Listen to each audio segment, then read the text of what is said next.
So good morning everybody, myself Acharya Vishvendra, and today I'm going to discuss about mass defect, a worksheet on that. So let's start with the worksheet.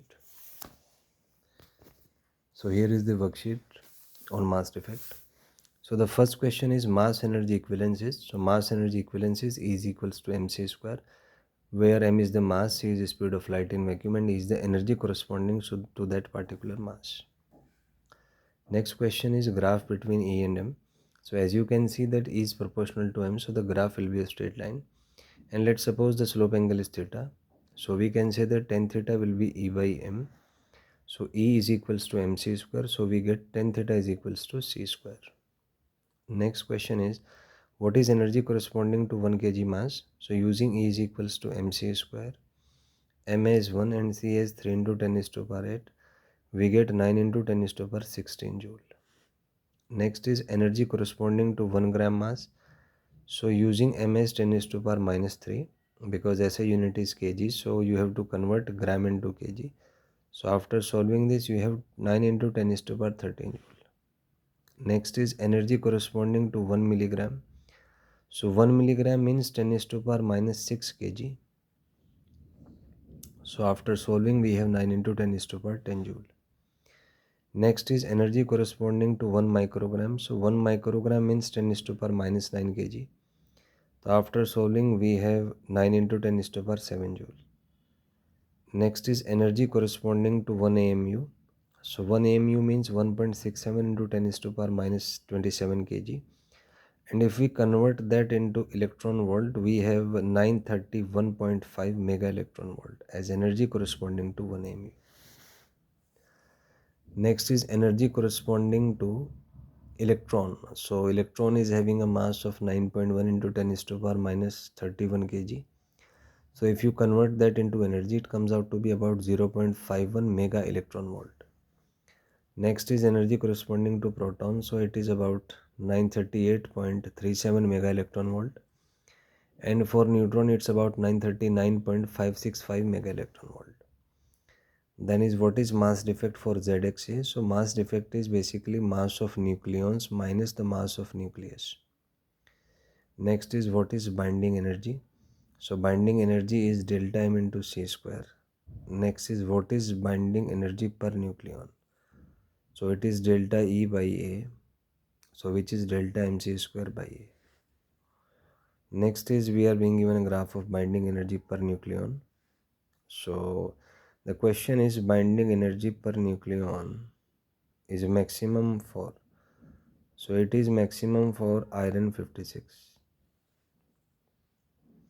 Next is variation of binding energy per nucleon. It is as given in the figure. It's just like this. Next is mass defect for lithium 7. So it is 0.042 AMU. Next is binding energy for lithium 7. It is 39.2 mega electron volt. Next is binding energy per nucleon for lithium 7. It is 5.6 mega electron volt. Next is we are being given a nuclear reaction. A plus B gives C plus D plus Q value. And then we need to find mass defect. So mass defect is the mass of reactant minus mass of product. So that will be Ma plus Mb minus Mc minus Md. Next is binding energy. So binding energy is delta M into C square, which is also equal to the Q value of the reaction. Next is kinetic energy of products. We assume that there are no heat losses. So entire Q will give kinetic energy to the product. So that will be equal to Q. Next is momentum of C. So we can say that Q is equals to the kinetic energy imparted to the daughter nuclei. For the first, it will be P square by 2m1. For the second nuclei, it will be P square by 2m2. So from here, if we solve, P comes out to be this much. So that is the momentum of C. Next is speed of C. So substituting momentum as m1 v1. So from over here, we can see that if it will be mc into vc, so in this question it will go down over there. So speed of C will be root 2q md upon mc plus md.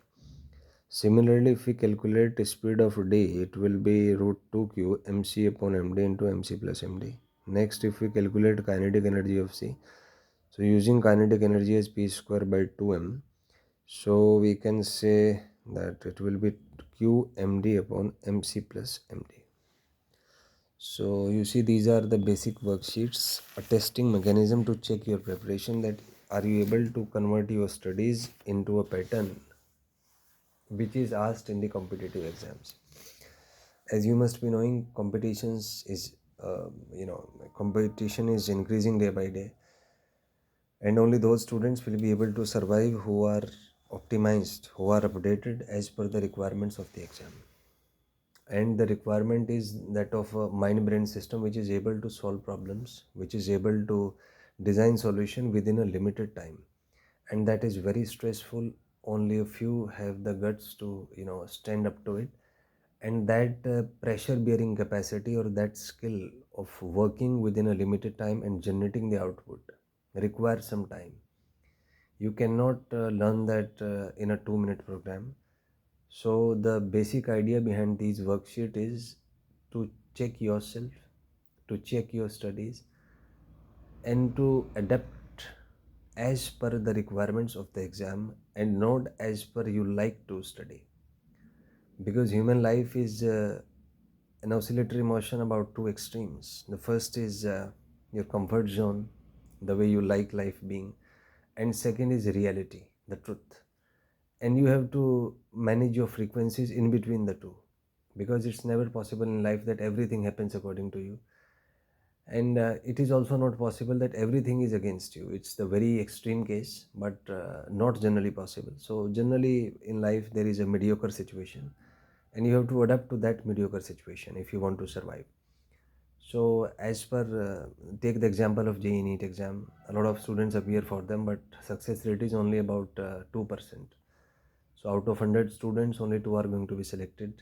98 are not going to crack that exam, and their working life, their future life will not be that great. So if you want to have a great life, you need to have a quality life. You need to be surrounded by people who are like you, and who are above a certain threshold. Then work on your mind brain system. Only then you'll be having a quality life. You'll spend quality life. Otherwise you'll just struggle with thoughts, emotions, and energy. So these worksheets are just a testing mechanism to check your efficiency of the subject, and to adapt, to change yourself, so that you are able to answer the questions. So gradually we'll upload the worksheets for the next complex questions, but this is the the first level worksheet. You should at least complete this, and if you are able to complete this worksheet with 100% efficiency, or let's say a working efficiency of about 80% to 100%, only then proceed to the next level. Otherwise, keep on revising, keep on updating yourself until you are able to cross the barrier of 80% solutions. Thank you and have a nice day.